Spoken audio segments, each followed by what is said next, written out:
রাজশাহী বাংলাদেশের অন্যতম প্রাচীন এবং ঐতিহ্যবাহী একটি জেলা। আমের জন্য রাজশাহী বিখ্যাত হলেও প্রাকৃতিক সৌন্দর্য ও পরিষ্কার পরিচ্ছন্ন জেলা হিসেবেও রাজশাহী সুপরিচিত। রাজশাহীর প্রাকৃতিক সৌন্দর্য দেখতে আমরা এবার 5 জন যাচ্ছি রাজশাহী ট্যুরে। 1 রাত 2 দিনের এই ট্যুরে প্রথম দিনে আমরা রাজশাহী শহর ঘুরব, এরপর যাব রাজশাহীর পদ্মার পাড় এবং পুঠিয়া রাজবাড়ি, আর দ্বিতীয় দিন যাব নাটোর। এই ভিডিওর মাধ্যমে আমাদের ট্যুরের যাবতীয় তথ্য তুলে ধরার চেষ্টা করব।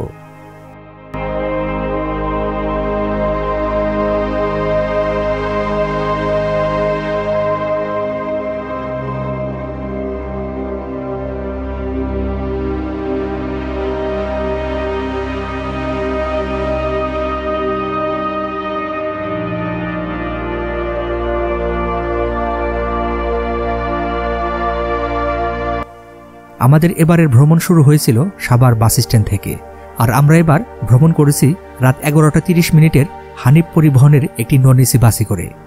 সাভার বা ঢাকা থেকে রাজশাহী পর্যন্ত নন এসি বাসের ভাড়া হচ্ছে 710 টাকা, আর এসি বাসের ভাড়া হচ্ছে 1400 টাকা।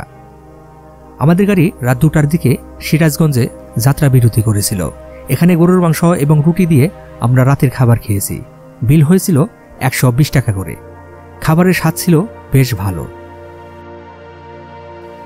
ভোর 5টায় আমরা রাজশাহী রেলওয়ে স্টেশনে এসে পৌঁছাই। এরপর থাকার জন্য আমরা হোটেল খুঁজতে থাকি, তবে রুম খালি থাকা সত্ত্বেও অনেকে আমাদের হোটেল দিতে চায়নি। শেষ পর্যন্ত আমরা ওয়ে হোম নামের একটি হোটেলে উঠেছি এবং এখানে 2টি এসি রুম নিয়েছি। রুমের ভাড়া ছিল 1100 টাকা করে। হোটেলে গিয়ে একটু রেস্ট নিয়ে সকাল 9টা 30 মিনিটে আমরা বের হই আমাদের প্রথম দিনের স্পট দেখার জন্য।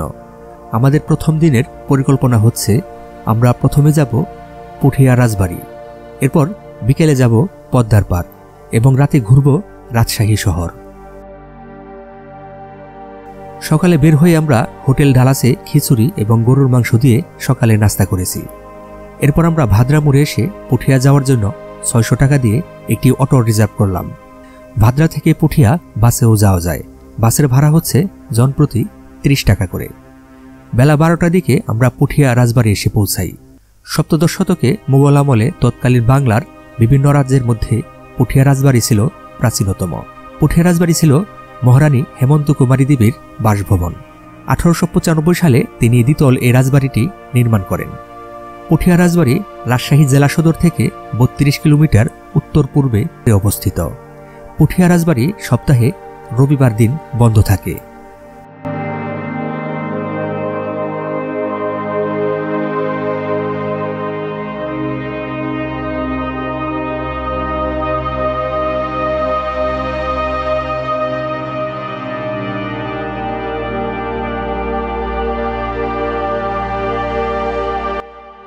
রাজবাড়ি দেখা শেষ করে আমরা রাজশাহীর উদ্দেশ্যে আবার রওনা দেই। পথে আমরা আমাদের কাঙ্ক্ষিত খেজুরের রস পেয়ে যাই এবং কথায় কথায় গাছের সাথে পরিচয় হয়ে যায়। খেজুরের গুড়ের কথা বললে সে আমাদের জানায় সে নিজেই খেজুরের গুড় তৈরি করে থাকে এবং তার গুড় ভেজাল মুক্ত। এরপর আমরা তার বাসায় যাই। পরে রনির বাসায় গুড় নেওয়ার কথা বললে আমরা সবাই গুড় কেনার সিদ্ধান্ত নিই। আমরা তার কাছ থেকে 30 কেজি গুড় কিনেছি। প্রতি কেজি গুড়ের দাম নিয়েছে 150 টাকা করে। বিকেল 4টা 30 মিনিটে আমরা রাজশাহী ফিরে এসে গুড় কুরিয়ার করে ঢাকায় পাঠিয়ে দেই।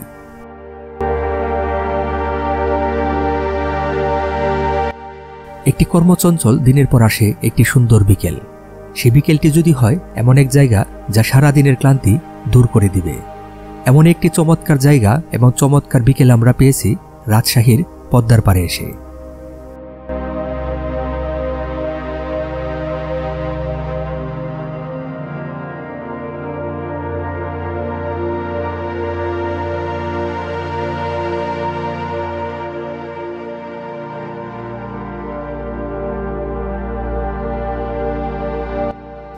পদ্মার পাড় থেকে আমরা হোটেলে ফিরে এসে একটু রেস্ট নিয়ে রাজশাহী শহর ঘুরতে বের হয়েছি।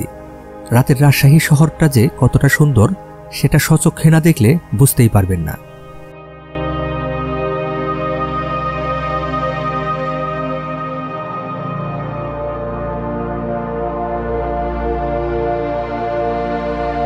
রাজশাহী বিমানবন্দর মোড় থেকে 250 টাকা দিয়ে একটি রিক্সা ভাড়া করে আমরা পুরো রাজশাহী শহর ঘুরেছি।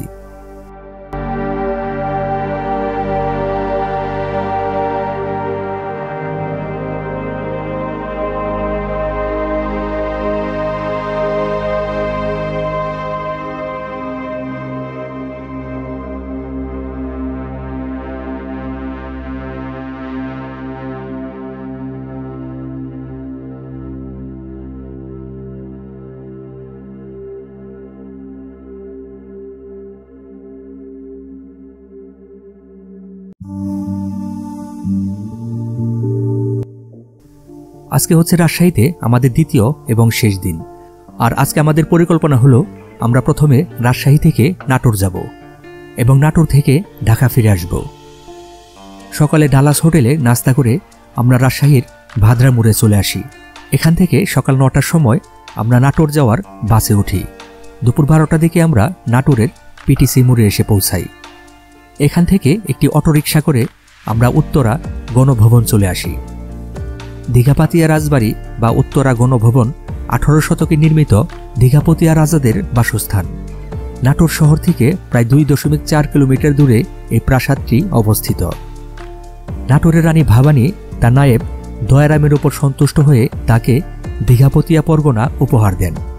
দীঘাপতিয়া রাজবংশের প্রতিষ্ঠাতা দয়ারাম রায় 1734 সালে প্রায় 43 একর জমির উপর দীঘাপতিয়া প্রাসাদের মূল অংশ এবং এর সংলগ্ন কিছু ভবন নির্মাণ করেন। জমিদারি প্রথা বিলুপ্তির পর 1952 সালে দীঘাপতিয়ার শেষ রাজা সপরিবারে রাজপ্রাসাদ ত্যাগ করে কলকাতা চলে যান। পরবর্তীতে 1965 সাল পর্যন্ত এই রাজবাড়িটি পরিত্যক্ত অবস্থায় থাকে। 1972 সালে 9 ফেব্রুয়ারি বঙ্গবন্ধু শেখ মুজিবুর রহমান দীঘাপতিয়া রাজবাড়িকে উত্তরা গণভবন নামে নামকরণ করেন।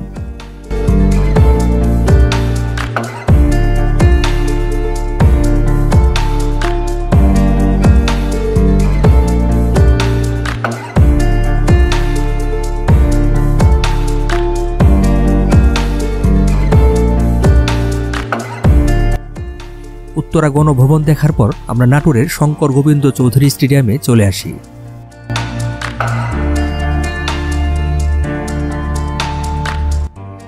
বিকেল 3টা 45 মিনিটে আমরা নাটোর থেকে ঢাকার উদ্দেশ্যে রওনা দেই।